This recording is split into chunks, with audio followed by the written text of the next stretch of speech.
जैसा कि तुम लोग पढ़ चुके हो 3 पॉइंट में 1 2 3 4 5 6 है ना, उसमें कुछ सवाल तुम लोगों को अभी प्रॉब्लम कर रहा है, तो उसका सॉल्यूशन तुम सोचोगे, जब तक भेजोगे नहीं सवाल तब तक तुम्हारा उसका सॉल्यूशन नहीं मिल पाएगा।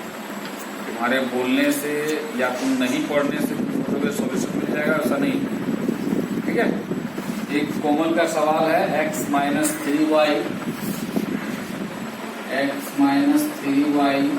माइनस 7 इक्वल टू 0 और 3x minus 3y minus 15 equal to 0। तो हम लोग क्या करेंगे, इसको बाद में लिखेंगे, पहले इसी को सजा लेंगे। क्या लिखेंगे, x माइनस 3y, ये माइनस 7 इधर आएगा तो प्लस 7 होगा, ये इक्वेशन फर्स्ट होगा। फिर लिखेंगे क्या है, 3x minus 3y, 3x minus 3y minus 15 equal to 0। फिर लिखेंगे 3x minus 3y equal to 15, समीकरण 2। हम क्या देख रहे हैं, समीकरण 1 और समीकरण 2 में 3y दोनों में सेम है, दैट मीन्स यहाँ माइनस है और यहाँ भी माइनस है, दोनों में माइनस माइनस और 3y भी मिल रहा है। हम क्या लिखेंगे, घटाने पर, गुना करने की जरूरत नहीं है। लिखेंगे समीकरण 1 और समीकरण 2 को घटाने पर लिखेंगे x minus 3y equal to 7 और 3x minus 3y equal to 15। ये माइनस है तो प्लस है तो माइनस जाएगा, माइनस है तो प्लस जाएगा, प्लस है तो माइनस जाएगा, ये कट जाएगा, ये क्या जाएगा घट के 2x, ये घट के क्या जाएगा minus 8। Therefore x equal to minus 8/4 2 चौके 8। x का मान कितना आ गया, 4। फिर लिखेंगे समीकरण 1 में x का मान रखने पर, समीकरण 1 क्या है, x minus 3y equal to 7। x का मान कितना है 4, यानी 4 माइनस 3y इक्वल टू 7। तो 4 प्लस में उधर जाएगा तो क्या हो जाएगा, इधर बचेगा क्या, minus 3y equal to 7 minus 4। यहाँ पे क्या हो जाएगा, minus 3y equal to 3। Therefore y equal to 3y minus 3 क्या हो जाएगा 1। y इक्वल टू क्या आ गया, माइनस 1। अतः x equal to 4, y equal to minus 1, ये हमारा आंसर है। अगला क्वेश्चन तुम्हारा एक और था, कोमल का ही सवाल था, क्वेश्चन नंबर 2 का 1, तो उस पे बोले हुए हैं कि पूरा शर्त बताएंगे, वो अगला वीक हम बताएंगे इसको, ठीक है ना। उस पर बहुत सारा शर्त है, और विरोधी आश्रित है ना, ये सारा शर्त जब तुमको बताएंगे तब वो सवाल नहीं, और भी सवाल है उसमें बताएंगे। आज हम लोग स्टार्ट करेंगे 1.1।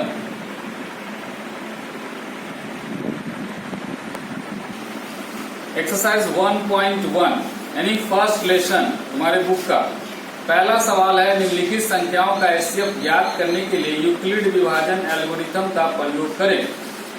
यानी आपको एचसीएफ निकालना है, लेकिन किस मेथड से निकालना है, तो यूक्लिड विभाजन एल्गोरिथम मेथड से बनाना है। ठीक है, जैसे तुम्हारा पहला सवाल है 1 का 1, 1 का 1 में है 135 और 225। ठीक है, यहां तक तुम लोग जानते हो कि इसका एचसीएफ भाग विधि से आप लोग को बताया जा चुका है कैसे निकलेगा। तो वही भाग विधि से हम लोग बड़ा वाला को बोले हुए हैं कि अंदर रखने के लिए, और इसको भाजक बना देंगे 135 को। एक बार में नहीं जाएगा, 2 बार में जाएगा, नहीं जाएगा, एक बार में जाएगा 135। 5 में 5 गया 0, 12 में 3 गया 9 और ये कट गया, ये 135 अब यहाँ आएगा। फिर ये भी एक बार में ही जाएगा, क्या आ जाएगा 15, 5 हो जाएगा, अगर 13 में 9 गया 4। अब यहाँ पे ये 90 आ जाएगा, तो क्या हो जाएगा 45 दूनी 90, ये हमारा कट जाएगा। अब हमको क्या करना है, यूक्लिड, है ना। अब लिखेंगे, क्या क्वेश्चन बोल रहा है कि इसको यूक्लिड विभाजन एल्गोरिथम मेथड लिखेंगे। यहाँ पे यूक्लिड विभाजन एल्गोरिथम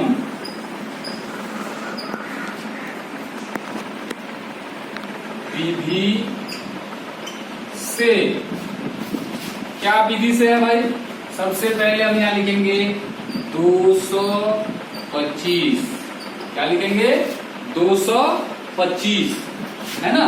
कैसे आया देखो, 135 को 1 से गुना कर दो, जोड़ 90, यही ना रहा है। क्या आया तुम्हारा, ये हुआ भाजक गुना भागफल जोड़ शेषफल, भाजक गुना भागफल जोड़ शेषफल। फिर हमारा यहाँ पे अंदर में क्या है 135, यहाँ लिखो 135, ये 135 को किससे भागा दिया, भाजक क्या है 90, 90 गुना 1 जोड़ 45, 90 गुना 1 जोड़ 45। फिर अब तुम्हारा अंदर में क्या आया 90, भाजक क्या है 45 गुना 2। अब हमारा इसमें शेष क्या बच रहा है 0। तो जिस स्टेज में 0 बचता है वही भाजक इसका एचसीएफ होता है, लिखेंगे। इसलिए 135 और 225 का एचसीएफ इक्वल टू 45 आंसर। ये एल्गोरिथम मेथड में बताना है कि कैसे कैसे स्टेप से हमारा आ रहा है। वो मेथड कुछ बहुत भारी नहीं है, तुम आंसर यहीं पे निकाल चुके हो पहला, ठीक है। बस करना क्या है, इस शब्द को हम लोग जानते हैं, भाज्य इक्वल टू भाजक गुना भागफल जोड़ शेषफल। तो इस सूत्र को हम यहाँ पे यूटिलाइज किए हैं। भाज्य ये हो गया भाज्य, ये हो गया भाजक, ये हो गया भागफल, ये हो गया शेषफल। तो भाज्य को लिखे भाजक गुना भागफल कर दिए, शेषफल जोड़ दिए। उसी तरीका से ये बना, उसी तरीका से ये बना। लास्ट में 0 आ गया, तो इसके बाद कोई स्टेप नहीं आएगा, इसके बाद बढ़ा नहीं, इसीलिए लिखेंगे 135 और 225 का स्टेप क्या आया 45। समझे। तो इस तरह से इसमें 2 सवाल और है, ठीक है। उस 2 सवाल का तुमको इसी क्राइटेरिया से तुमको क्या करना है, बनाना है। और बहुत भारी सवाल नहीं है ये, तुम ऑलरेडी 45 डेज में ये स्टेप तुम बनाना सीख चुके हो। यहाँ के बाद ये सिर्फ स्टेप जोड़ा गया है, ये स्टेप भी बहुत भारी नहीं है, उसका मेथड वहां लिख दिए हैं।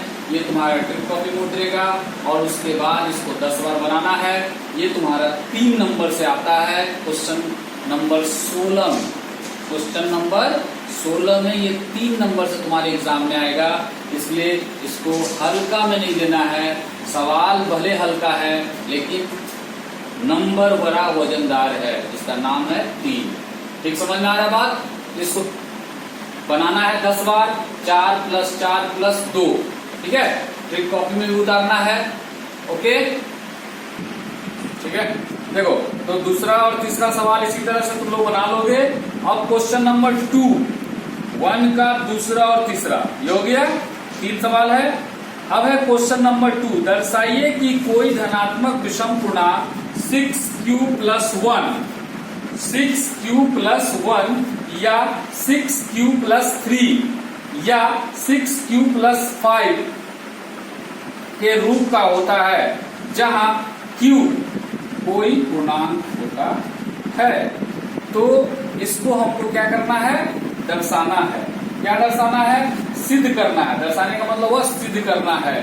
तो इसको बनाने के लिए जैसे हम लोग यहाँ पे क्वेश्चन नंबर 16 का हल करेंगे, तो हल में क्या लिखेंगे, माना, लेफ्ट, क्या माने हम लोग, ए, स्मॉल ए कोई, हम लोग क्वेश्चन को देख कर ही लिख रहे हैं, कोई धनात्मक विषम पूर्णांक, जो क्वेश्चन में लिखा वही लिख रहे हैं, विषम पूर्णांक है और b इक्वल टू 6 है। पुनः फिर लिखेंगे, पुनः माना, फिर से मानेंगे, क्या मानेंगे, a को b इक्वल टू 6 से भाग देने पर भागफल Q और शेष फल R है। देखो सवाल तुम्हारा है, दर्शाइए कि कोई भी धनात्मक विषम पूर्णांक 6q+1 या 6q+3 या 6q+5 के रूप का होता है। तो हम इसमें कोई भी धनात्मक जो लिखा है उसको क्या मान लिए, ए कोई धनात्मक विषम पूर्णांक है और उसमें b इक्वल टू 6 लेते हैं। अगर b को मान लेते हैं कि वह 6q+1 है ना, इसलिए 6 लिया गया। अगर रहता 4q, अगला सवाल में तुम्हारा क्या है, 3m है तो 3 मानेंगे, b इक्वल टू 3 लेंगे। अगला सवाल में देखो 5 नंबर सवाल में लिखा हुआ 9m, तो हम क्या लिखेंगे, b इक्वल टू 9 लेकर चलेंगे। बात समझ में आया। अब पुनः a को, मतलब इस a को b इक्वल टू 6 से भाग देने पर भागफल क्या आएगा, q, क्योंकि भागफल को q क्वोशिएंट कहते हैं इंग्लिश में, और शेषफल को रिमाइंडर, इसमें स्मॉल r है। तो यूक्लिड, इसलिए यूक्लिड विभाजन एल्गोरिथम से, तो इस तरह से अगर यूक्लिड विभाजन में आते हैं तो कैसे बनेगा, तो हम लोग यहां लिखेंगे a equal to 6q+r, that means 6 से भागा दे रहे हैं। दैट मीन्स ऐसा समझो, a को 6 से भागा दिए, यहाँ q आया, यहाँ r आया, तो ये इससे गुना होगा और ये आके इसमें जुट जाएगा, तो ये किसके बराबर आएगा, a के बराबर। वही लिखे हैं a इक्वल टू 6q+r। जहां यहां लिखेंगे, जहां क्या है भाई, जहां तो 0 is greater, 0 is smaller than and equal to किसका, r का, and r is smaller than 6। कहने का अर्थ ये हुआ 0 जो है वह छोटा है r से लेकिन बराबर भी है, और r जो है छोटा है किससे, 6 से। ये साइन को बहुत अच्छे ढंग से तुम लोग जानते हो, बच्चे से ही पढ़ते आ रहे हो, जिधर खुला वो बड़ा होगा, जिधर बंद है उधर छोटा होगा। वही चीज बोल रहा है, ये छोटा है r से, लेकिन यहाँ ऐसे नहीं दे दिया, मतलब बराबर भी है, यानी r इक्वल टू 0 हो सकता है। तो इसलिए r इक्वल टू क्या क्या हो सकता है, 0 बराबर है, इसलिए 0 भी हो सकता है, 1 भी हो सकता है, 2 भी हो सकता है, 3 भी हो सकता है, और 4 भी हो सकता है, और 5 भी हो सकता है। 6 नहीं होगा, बताओ क्यों नहीं होगा, क्योंकि r 6 से छोटा है, r 6 से छोटा है। तब लिखेंगे जब r इक्वल टू हम लेके चलेंगे 0, r इक्वल टू लेके क्या चलेंगे 0, तो a इक्वल टू, तब a इक्वल टू क्या होगा भाई 6 है ना, q+0, दैट मीन्स 6q ही हो जाएगा।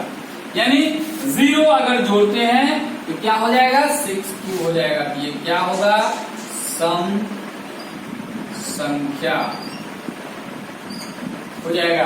क्यों, क्योंकि ये कट गया है ना, पूरा पूरी कट गया तो क्या हो गया, सम संख्या। फिर r इक्वल टू 1 लेके चलेंगे, तब क्या होगा भाई, a equal to 6q plus 1। तब ये क्या हो गया, विषम संख्या। क्या हो गया, विषम संख्या। ठीक उसी ढंग से r इक्वल टू, ये जब हम सब में लिख लेते हैं, ठीक है, क्योंकि जब और तब।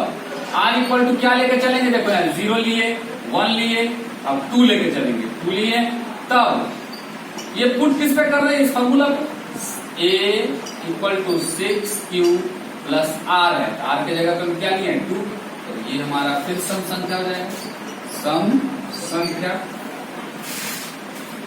इसको आप क्वेश्चन में चूंकि पूर्णांक लिखा हुआ है, सम पूर्णांक भी लिख सकते हैं, ठीक है, सम पूर्णांक भी लिख सकते हैं, और यहां भी विषम पूर्णांक लिख सकते हैं, यहां भी सम पूर्णांक लिख सकते हैं। समझ में आ रहा बात? अच्छा, उसके बाद अब हम लोग चलेंगे फिर जब r इक्वल टू 3, तब a equal to 6q plus 3, यहां फिर हो जाएगा क्या, विषम पूर्णांक, ठीक ना। फिर इसी ढंग से लिखेंगे जब r इक्वल टू 4, तब a equal to 6q plus 4, फिर यहां लिखेंगे सम पूर्णांक,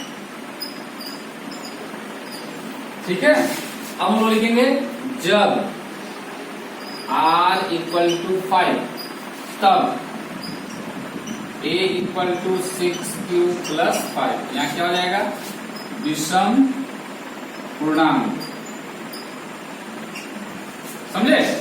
तो हमारा जब ये लिखा जाएगा, इससे हम लोग को क्वेश्चन में दिया हो विषम पूर्णांक, तो विषम पूर्णांक वाला कौन कौन है, 6q प्लस 1, 6q प्लस 3 और 6q प्लस 5, इस तरह से हमारा ये आ जा रहा है।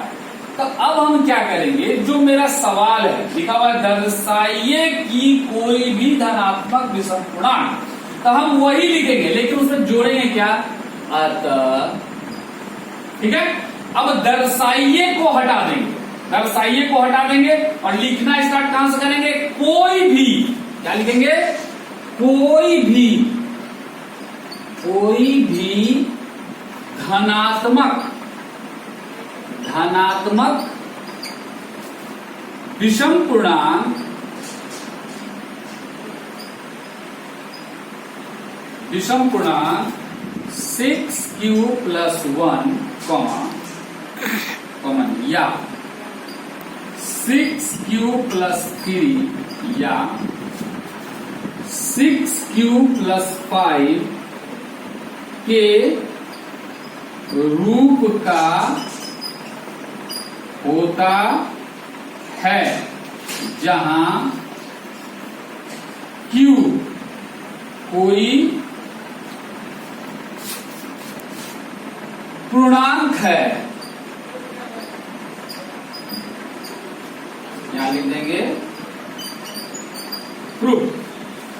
समझे बात को? देखिए सवाल में लिखा हुआ हम पढ़ते हैं और मिला, दर्शाइए को हटा के वहां क्या लिख दिया था, कोई भी धनात्मक विषम पूर्णांक 6q प्लस 1 या 6q प्लस 3 या 6q प्लस 5 के रूप का होता है, जहां q कोई पूर्णांक, यही प्रूव करना था, दर्शाने का मतलब। तो हमने प्रूव कैसे किया इस चीज को, सबसे पहले जानो, मानेंगे a कोई धनात्मक विषम पूर्णांक है और b इक्वल टू 6 ले लीजिए, ठीक है, a और b माना कि a को b इक्वल टू 6 वही वाला से भाग देने पर, भागफल क्या आता है q और r आ जाता है शेष पर, इक्वल विभाजन होता है a equal to 6q plus r, जहां ये r क्या है भाई, तो 0 से बड़ा है और थोड़ा बराबर भी है, और r जो है 6 से छोटा है, क्योंकि ये जो 6 लिए इससे छोटा है। अब इस तरह से हमारा ये सवाल बना। क्वेश्चन नंबर 4 और 5, क्वेश्चन नंबर 4 और 5, 4 तुमको हमको फिर से बताएंगे, ठीक है, कोशिश पहले करो खुद का 5 बनाने के लिए, है ना। 5 में लिखा हुआ है 9m, हम यहां लिखेंगे सेम चीज लिखेंगे, कोई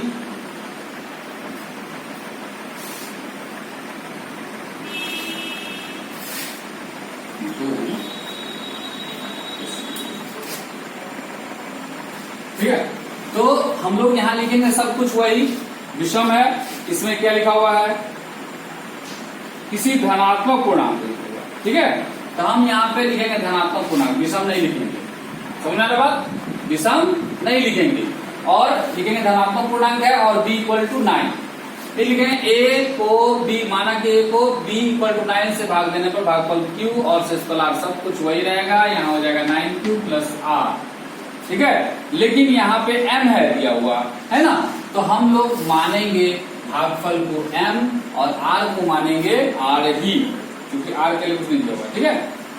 तो यूक्लिड विभाजन एल्गोरिथम से a इक्वल टू हमारा 9m प्लस r, जहां ये वाला लिखेंगे 0 से बड़ा है और बराबर है m से बड़ा है 9, यहाँ 9 लिखेंगे। तो r इक्वल टू क्या क्या हो जाएगा, 0 से लेके छोटा होना चाहिए, तो क्या लिखेंगे 8 तक लिखेंगे, 5 तक है उसमें 8, r इक्वल टू 0 इस तरह से जाएगा। तो ये पहला हो जाएगा सम विषम, सम विषम, सम विषम, तो तुम्हारा आ जाएगा क्या, पहला आएगा 9m, दूसरा आएगा 9m प्लस 1 और 9m प्लस 8 के रूप में आएगा, जो इस तरह से हमारा जब आएगा तो हम इसको लिख देंगे। यह सब भी आ रहा है तो विषम पूर्णांक न लिख कर क्या लिखेंगे हम लोग, क्वेश्चन में भी लिखा हुआ है, क्वेश्चन में लिखा हुआ है दर्शाइए कि किस धनात्मक पूर्णांक का धनात्मक पूर्णांक लिखेंगे, खाली यूक्लिड विभाजन के प्रयोग करके लिखेंगे तो हटा देंगे, प्रयोग करके या दर्शाइए से पहले तक का हटा के किसी से हम लिखना चालू किया, कोई से तो हम लिखेंगे किसी, है ना, अर्थात किसी भी धनात्मक विषम पूर्णांक नहीं लिखेंगे, जो क्वेश्चन में लिखा हुआ लिखेंगे, लिख कर लिख देंगे। समझ में आया बात, इस तरह से हमारा ये सवाल बनता है। इसी का एक एग्जाम्पल में सवाल है,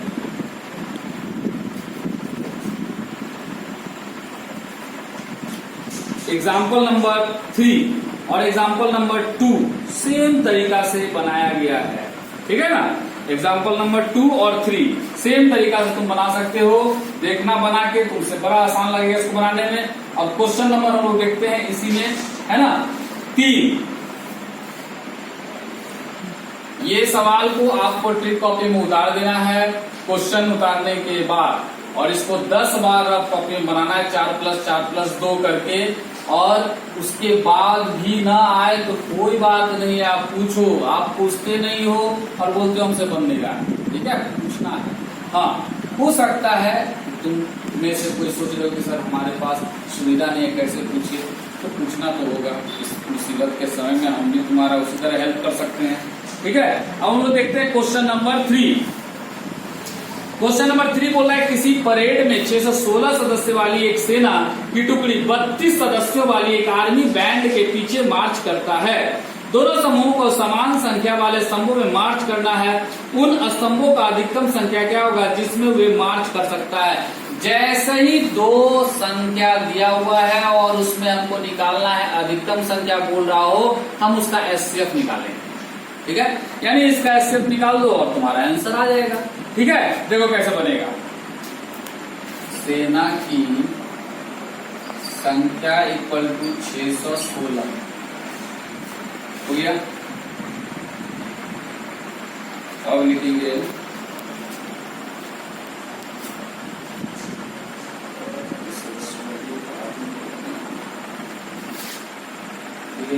एक आर्मी बैंड में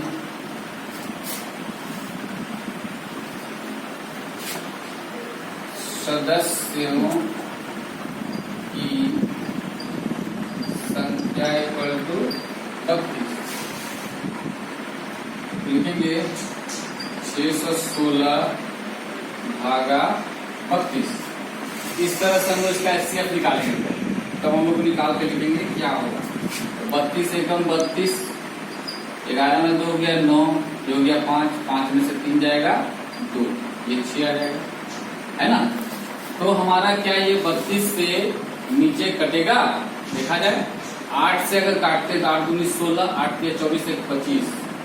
अगर 9 से काटते हैं तो 9 दूनी 18, 9 से कटेगा नहीं लेकिन 9 से इससे छोटा आ जाएगा, 9 दूनी 18, 9 दिया 27 और 28।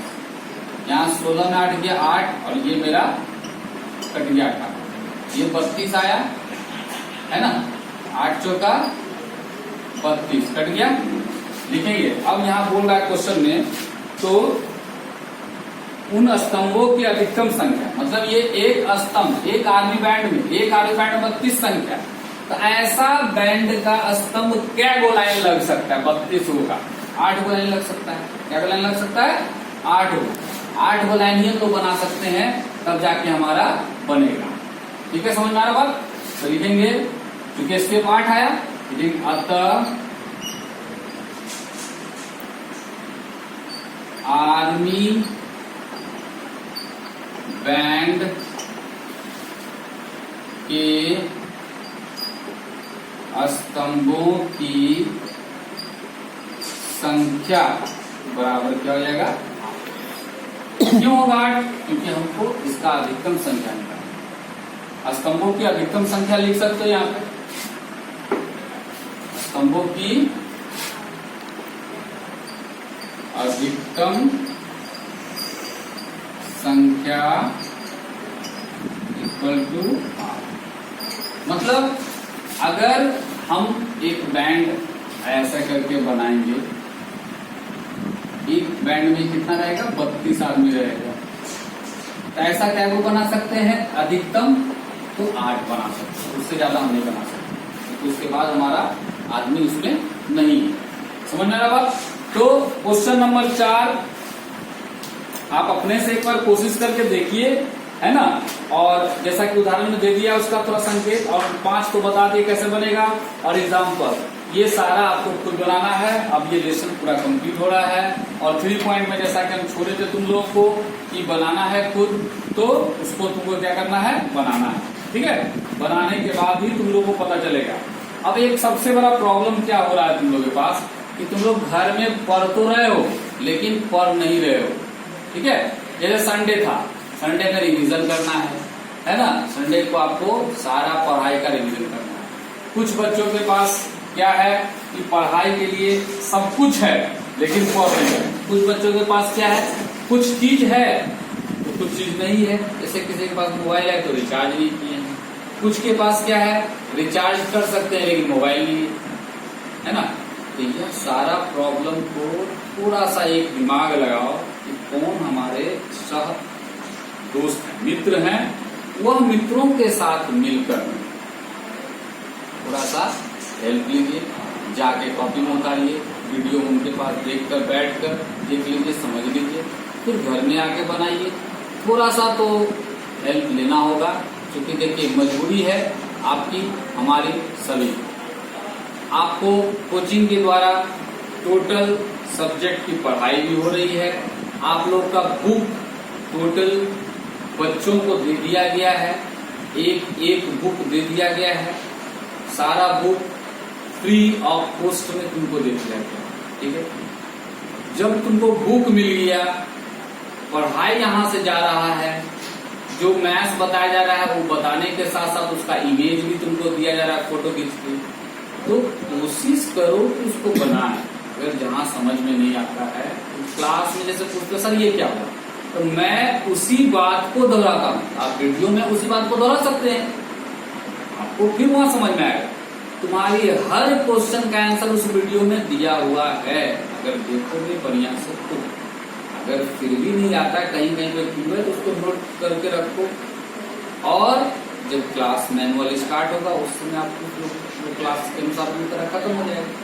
लेकिन तुम उसके चलते पढ़ ही नहीं रहे हो। जैसे तुम्हारे बायो पढ़ाया जा रहा है, केमिस्ट्री पढ़ाया जा रहा है, हिंदी पढ़ाया जा रहा है, इन सभी को पढ़ाने के बाद एक क्लास में भैया लोग सीनियर तुम्हारे जो हैं वो लोग बोलते हैं क्या कि आपको सवाल जहां समझ में नहीं आता है सर से पूछिए, आपने सबको समझ में आ रहा है इसलिए आप लोग कुछ नहीं पूछ रहे हैं। दूसरा बात, उस क्वेश्चन का आंसर बनाइए जो जहां तक आपको पढ़ाया जा रहा है। इसका मतलब क्या हुआ, जहां तक आपको पढ़ाया जा रहा है उस लेसन के लास्ट में कुछ क्वेश्चन होंगे, उस क्वेश्चन को आपको क्या करना है, हल करना है। अगर आप हल करते हो तो आपको बहुत सारा बात समझ में आएगा, कि उसके चलते आप 2 बार 3 बार 4 बार पढ़ेंगे। जब पढ़ेंगे तो आपको समझ में आएगा कि ये बात है। इससे क्या होगा, उस क्वेश्चन के आंसर आपकी बात दिमाग में समझ आ जाएगा। समझ में मेरा बात आ रहा है? ये छोटा छोटा बात है, इसको पकड़ो, है ना। अच्छा, ग्राफ किसी किसी को समझ में नहीं आया, ठीक है, तो ग्राफ वाली बात है, तो ग्राफ तुरंत समझ में नहीं आएगा, एक दो बार बनाओ, है ना, जो हम बताएं उसी को। उसके बावजूद भी कुछ सवाल ऐसा है उस ग्राफ को क्वेश्चन के साथ मेरे को भेजो, ठीक है। हम क्या करेंगे, उसको तुमको सॉल्यूशन फिर करके वीडियो में बताएंगे तो तुमको समझ में आएगा। क्योंकि ग्राफ तुमको बनाना है पेज में, हम बता रहे हैं बोर्ड में, कुछ तो बात थोड़ा सा डिफरेंसेस रहेगा ही, लेकिन हम उस बोर्ड और उस पेज का डिफरेंसेस तुम्हारा बोर्ड पे खत्म करके बता चुके हैं। तो इसलिए तुम क्या करना, उसको बनाओ, बहुत अच्छे ढंग से बनाओ। क्योंकि देखो अभी जो संकट का समय है, इसमें हम लोगों के पास यही समझदारी होना चाहिए कि इस चीज को बहुत अच्छे ढंग से पढ़ो। अगर सोचेंगे कि एक बार पढ़ लेंगे हमारा बात आ जाएगा, आज नहीं पढ़ेंगे कल पढ़ेंगे, कल नहीं परसों पढ़ेंगे, परसों नहीं तरसों, ये तुम्हारा पढ़ाई कभी पूरा नहीं। और जब तुम लॉकडाउन टूट जाएगा, जब क्लासेस स्टार्ट हो जाएंगे, तुम सबसे पीछे रहो। बहुत सारे विद्यार्थी हैं बहुत अच्छे ढंग से पढ़ रहे हैं, क्वेश्चन आंसर भी बना रहे हैं, उसका फेयर भी कर रहे हैं, हर चीज कर रहे हैं।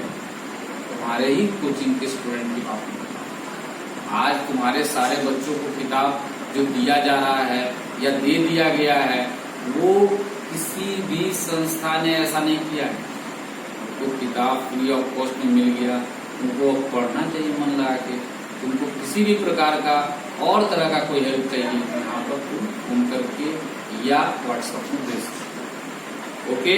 और जो याद करने मिलती है प्रारूप से, उसको भी तुमको याद करके समझ में आ गया, ओके। बाय।